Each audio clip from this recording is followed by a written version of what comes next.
chơi cái bộ bỏ đó nó nè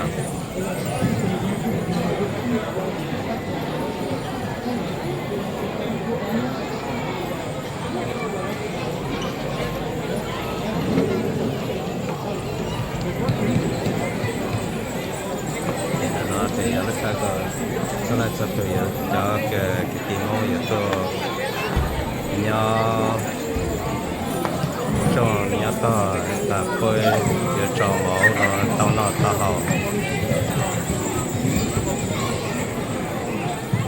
cho u tế ta tế yo một lên mà một thay có một khó đồ tí một khó đồ mong sơn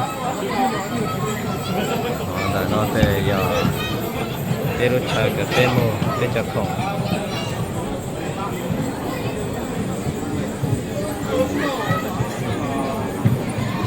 nó là bố gì mua ha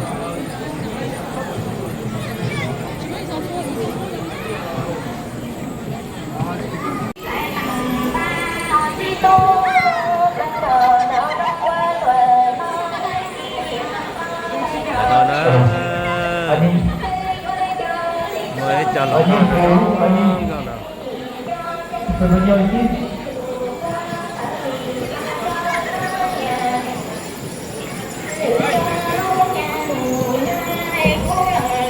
cho mi ai ha cho lulu là bôi bỏ tăngแล้ว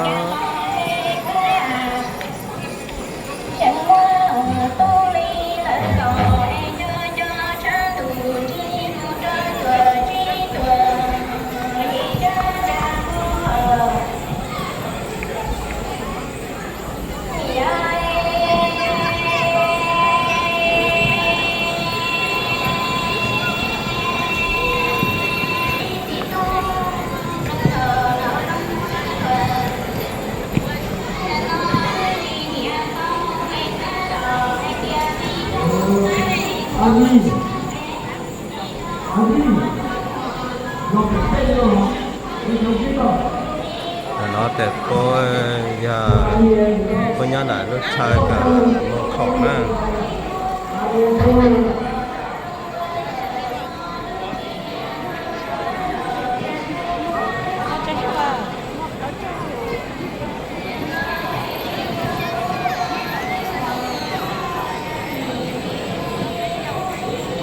Comment tu vas?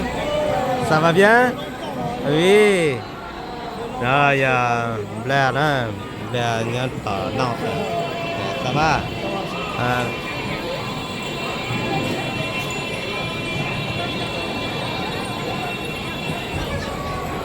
Đó là tất cả.